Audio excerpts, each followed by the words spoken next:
It's time for Pure Performance.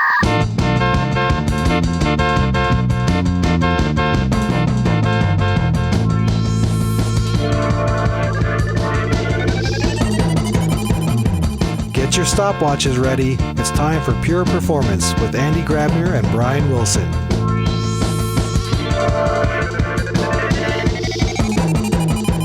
Welcome everyone to another episode of Pure Performance. As always, when you don't hear the sexy voice of Brian Wilson, it's the other voice. It's Andy Grabner solo today because Brian unfortunately couldn't make it. But I try to do a good job in educating you listeners about topics that are relevant in our industry. And today it's about DORA. Now, when I hear DORA, with my background, I have a completely different definition of what DORA means, probably than my guest. And actually, without further ado, now I would like to introduce my guest or welcome my guest to the show, Kay Young. Kay, thank you so much for being here. How are you doing? I'm doing well. Thanks for having me.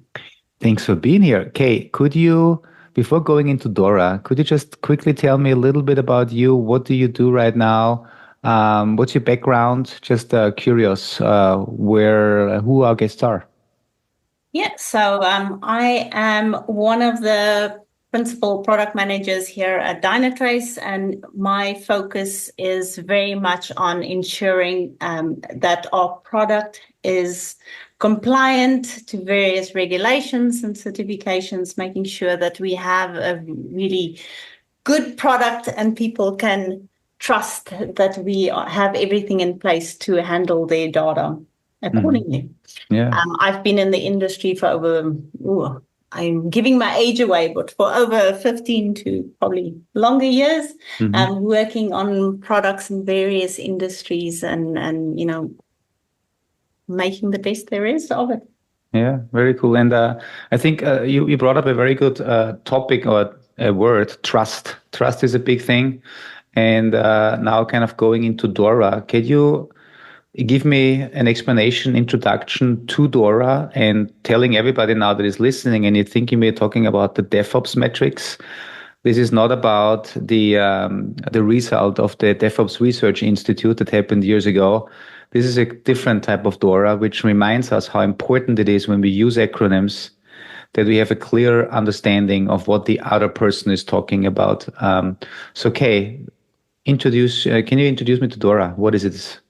Yes, so DORA, or in this case, the Digital Operational Resilience Act, is a regulation that came out in the EU that is aimed at strengthening IT security and operational resilience of financial institutions and their service providers. So it really is about establishing a framework that requires firms to have, robust and effective information and communication technology, risk management, incident reporting, resilience testing processes, and so forth in place. Okay, so that's definitely a different type of DORA than I know, because my DORA has 4 metrics. It's typically around deployment frequency, deployment failure rate, and how fast you can react to failure and the lead time. So this is clearly different, but it goes into the trust piece, right? I think that's a big point. People need to trust the software, need to trust the institutions that we work with. You mentioned DORA is really a regulation aimed for the financial institutions and service providers. Why just that, and why not expand? Just out of curiosity, if you know, why is this really focused on these type of industry? There could be many reasons why they focused on this first, but from my point of view, I think this was really highlighted and in the EU that these are really risky businesses. These are businesses that cannot fail. Mm-hmm. If our financial institutions go down, we are in trouble. Yeah. So let's start with this. Let's really make sure that our financial institutions are robust. These, banks and insurance companies and things like that is built on a solid foundation, and that there is no risk where we can prevent it. Mm-hmm. Mm-hmm. And you mentioned also this is a EU, so European Union regulation.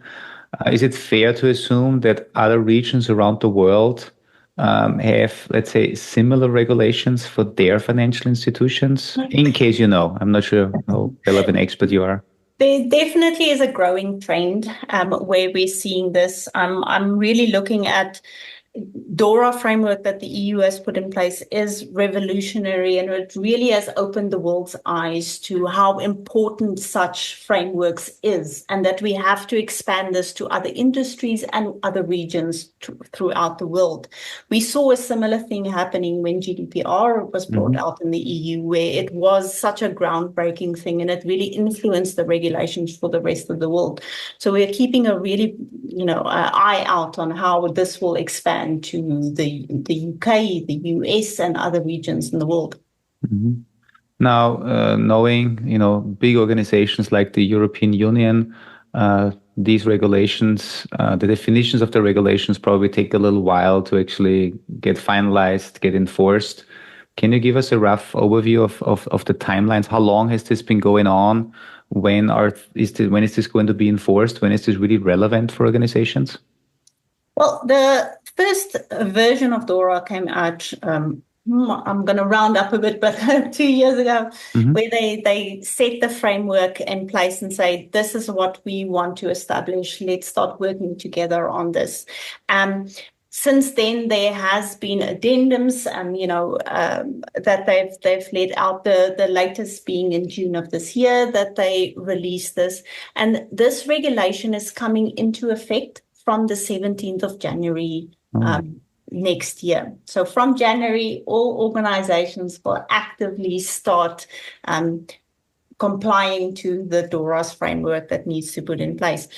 Prior to this, it was, chances were given to, as an industry, let's discuss how do we want to put these frameworks in place. Let's put best practices in place. And then, from January, all action. Mm-hmm. Oh, it's not too far away if you think about it. It's only 4 months to go. It came quicker than I think everybody expected. Yeah. And so, without going into all the details about every single piece in the DORA requirements or in the DORA papers, can you give us a little bit of a quick overview of what are some of the requirements that financial organizations need to meet in order not to be, I guess, prosecuted, or they have to pay fines, or whatever are the legal implications? Yes, so DORA it outlines expectations for ICT, or information and telecommunication technology, risk management, the testing and incident reporting. So it's all about advanced monitoring, analytics, and automating processes that can support these efforts. So it gives this really strong framework on how do we become more robust? How can we preemptively, identify risky areas and prevent, risk from occurring? And how do we report and share this knowledge to the rest of the industry where we do find incidents or, things that could affect others in the industry as well? Mm-hmm.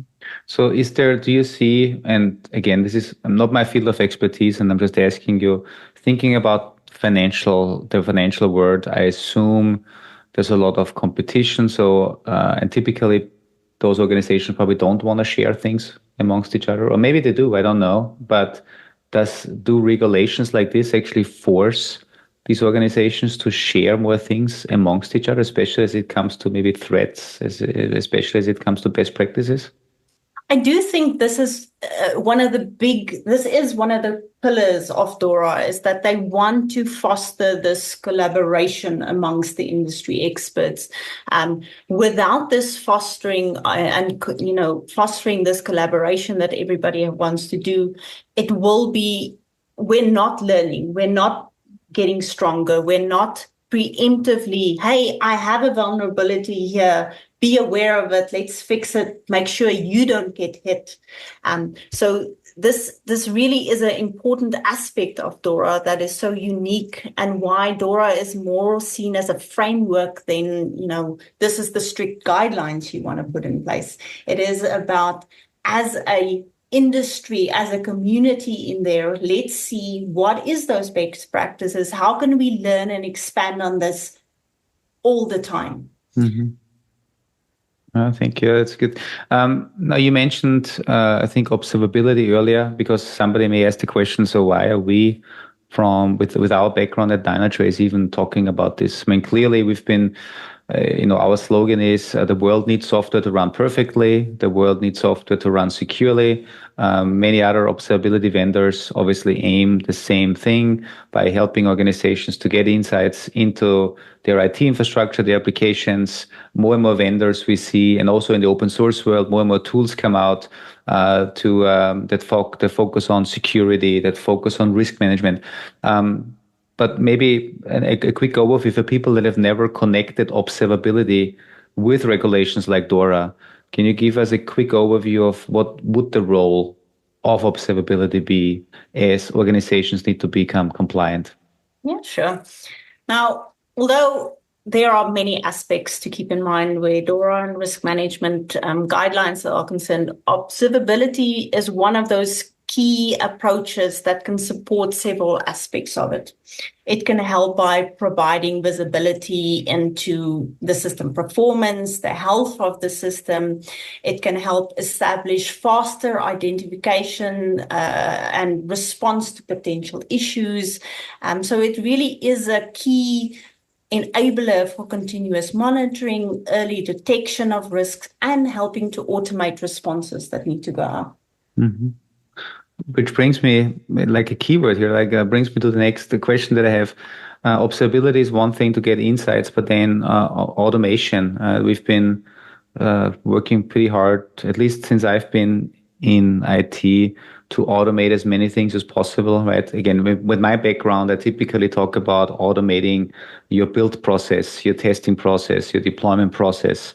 When we talk about automation and the importance of automation in the context of DORA, what are some of the things that people may not consider or that they should consider when it comes around automation? What can be automated?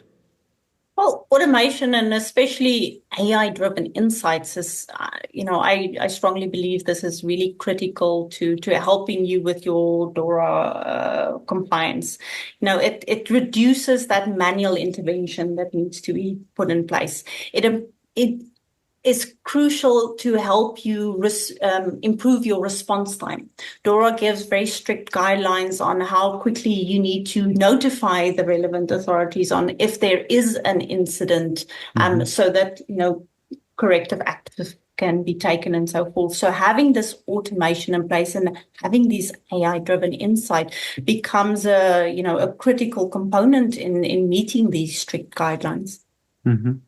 So it's interesting, right, that you are, because I talk and I work with a lot of people around the world, and we always talk about certain KPIs. And again, I always bring it back to my field of expertise. This is more in software engineering, software delivery. So we always talk about how fast can we deploy, how fast can we push out a new fix, and these are typically these metrics and objectives are typically driven by competitive aspects.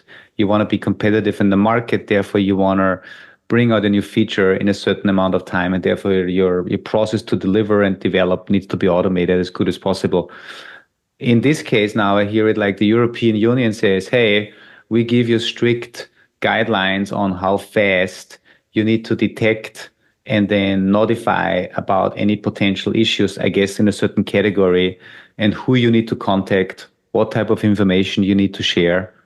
Did I get this right? This is correct, yes. Yeah, it's all about what is those vulnerabilities that could potentially impact other companies as well, that the industry needs to be aware of.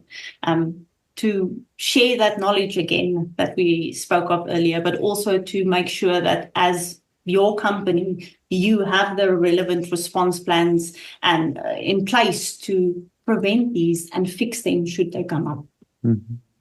Yeah, and now listening to this, and again, this is why I love this podcast, because I learn something new, and sometimes I things pop up in my mind, and I just want to validate if this actually makes sense. But I believe DORA could be a great framework for any organization, essentially.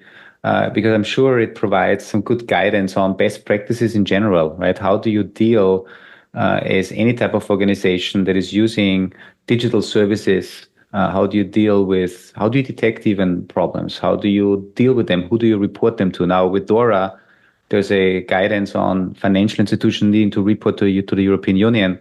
But I guess whether it's the European Union or whether you report to your own board or your own, leadership, I guess in the end, any organization should have these thoughts and guidance in place. Yeah.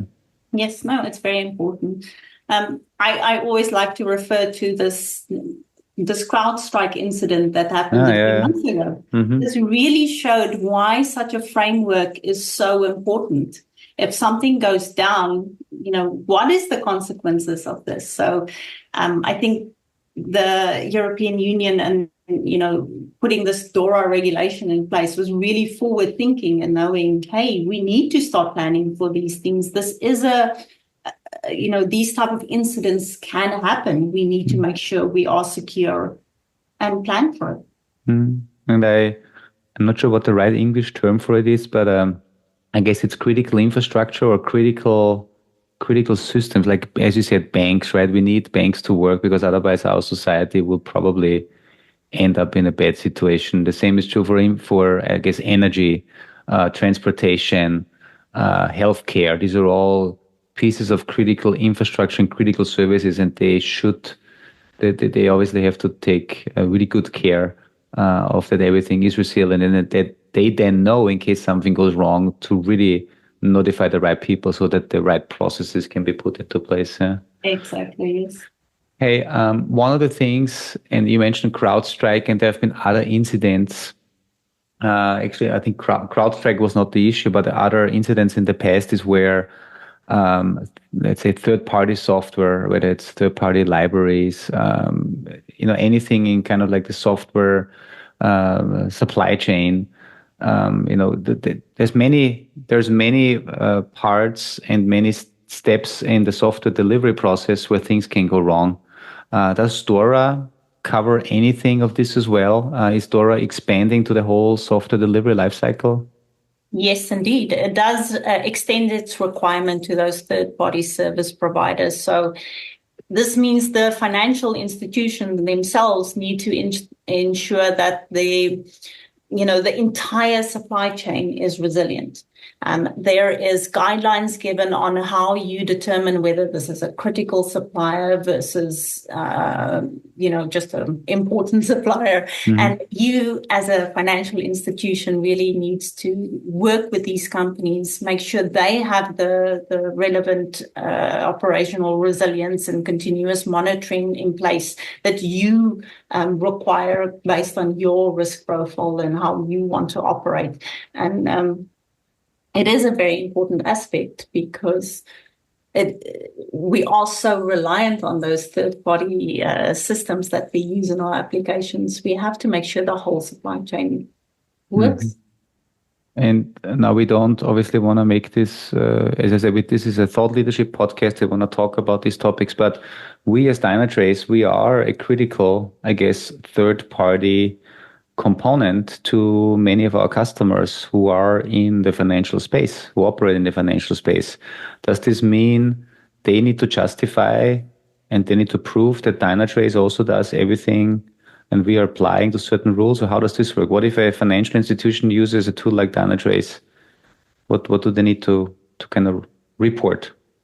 Every customer, every financial institution will have their own definition of what they feel is a critical system. So mm-hmm. DORA provides this guideline, but it's ultimately up to the financial institution themselves to determine, okay, what are you? Are you a critical supplier? Are you an important supplier, and so forth? And DORA provides then various requirements that these third-party management systems need to adhere to do this. So we, as Dynatrace, have work very closely with the financial institutions as well as the regulatory bodies in this case to make sure that what we have in place complies to how we interpret the DORA requirements. Now, DORA is purposely vague. As I say, mm-hmm. It's really about this is the guideline, and let's work together and work on that best practices. So we have various conversations with the customers once they've determined, okay, you are a critical system. Show me what you have. Let me make sure this is really what we want in place, and it works for you as well. So we encourage those conversations with our customers and ourselves to make sure that they are happy and they are, supportive of what we've put in place. Mm-hmm. Cool. Thanks for that. I assumed that's the case, and it's just great to hear it because many, software vendors like us are critical third-party components in these financial institutions, and observability, what we provide, and also security and automation are just a small piece of the cake of everything. You mentioned earlier that incident reporting is very important. So there's in DORA basically specify how fast you have to report. The question is there? I have a big background in testing, in case you didn't know. So before Dynatrace, I worked for a company where we did a lot of performance testing, a lot of functional testing, and that's why testing is still very dear to my heart. Is there also something where there is a way to test for the robustness? Does the EU specify certain guidelines on how to make sure before maybe a system goes live that they need to fulfill certain test criteria, or is there anything around resiliency testing, risk testing available as well in DORA? DORA does require you to do resilient testing because, yes, it is very important that you make sure you have a plan in place, you have procedures in place, and that you do regular, resilience testing, disaster recovery, and so forth, and that you make sure that this is then also applied to your third-party frameworks. So again, it provides guidelines, and it's up to the financial institution to then determine how risky the system is, how critical it is in their whole infrastructure, what is their acceptable limits in there, and what does it need to comply to, and what is their backup plan if it goes down. What can they do? So this is really one of those very important things that organizations need to have appropriate processes, documentation, and governance in place for. Mm-hmm. Cool. First, okay, thank you so much for giving me the overview, because clearly there is more to DORA than I thought. First of all, also it's not the DORA the Explorer, and not the DORA the DevOps metrics that are out there. By the time of this recording, so we are about 4 months away from that regulation to take effect. And I don't know if you just from your personal experience now, because you have obviously worked in this field over the last couple of months, you've written a couple of blog posts. So folks, if you're listening to this and you want to read up more, in the description of the podcast, you'll find the links. We can learn more about DORA and also what the role of observability is. But are there any discussions that you've been involved with recently that stand out? Any topics that people are, let's say, most stressful about? Like, what are some challenges in the adoption of DORA that are more prominent than others? And can we just highlight maybe some additional resources? I think I will say there's many topics that's going on in DORA. Really, the ones that I've been involved in quite actively is all about how can we help, and how do we ensure that we have this really speedy, refined process for incident reporting. How can we share this knowledge and things like that? Because it's one thing to share with, the regulatory body that I have to report my incidents to, that I have to have, this is the template that I use, this is the information that I give. And customers really struggle to, how do I deep dive? How do I find out what is this root cause? How do I get this quick enough that I can report this? And then how do I share this with the industry as well. So this is topics that's ongoing and discussions that's ongoing, because this is the framework that not everybody has in place. Having those discussions with, my peers in the industry is also not something that is necessarily natural. This is now new things that's being put in place, and we want to have those conversations and we want to discuss it with each other.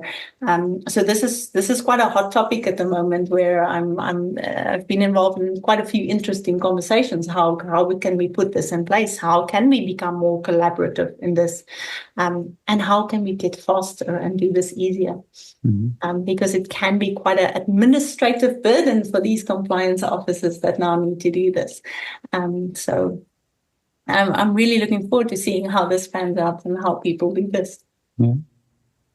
And maybe last kind of open question for you is, coming back to a little bit of Dynatrace, because we are actively in you and several teams are involved into this. What is if people are listening to this and they still say, okay, Dynatrace observability vendor, but what do we bring to the table, not just from a tooling perspective, but just in general as an organization? What do we bring to the table for organizations that are currently facing the challenge that in 4 months they need to apply to those regulations, and as they become active, that they can then continuously comply to it? What do we as Dynatrace bring to the table that might be something that people don't think of when they think about yet another observability vendor? Oh, there's so much that we are working actively on in order to support our customers. So from, what Dynatrace is doing is obviously making sure that from a Dynatrace product perspective, we have everything in place so that customers, have that trust we can be used in their, operations. But we're also working on quite a lot of things, supporting customers with their compliance needs as well. So yes, from a observability point of view, we have these robust systems. We can help with these root cause analysis and things like that. And we're doing quite a lot of work on our security side as well. What can we help you with there? What automated checks can we put in place? And I can't go into too much detail, but we are putting a new app in place that will help customers with their observability as well as security frameworks, and helping them with those technical requirements that DORA has. How can we help you in one location automate those tasks, having the visibility on where your risks might be that you need to put in place, and giving you those automated reports so that you have peace in mind that at least from the technical side, and you are covered. You don't have to worry about that. You deal with what you need to put in place process-wise. We will help you with the rest. So more things are coming. Cool. Thank you. And so it's always good to leave with a little bit of a surprise, and there's obviously more that can be done, more that we will do. Kay, did we forget anything? Because if people are listening to this, they came in maybe initially and saw DORA. I'm sure I know about the stuff that Andy has been talking about for years, but now all of a sudden they learned something completely new that they may not even, that will hopefully be relevant for them. Anything that we missed in the conversation that we want to leave with? Nothing springs to mind right this second. I think we covered it a lot. This is expanding conversations. There's new things that's gonna come up. There's new industries where this gonna apply to, and it's always good to keep an eye out on that and seeing how we can expand and help. Cool.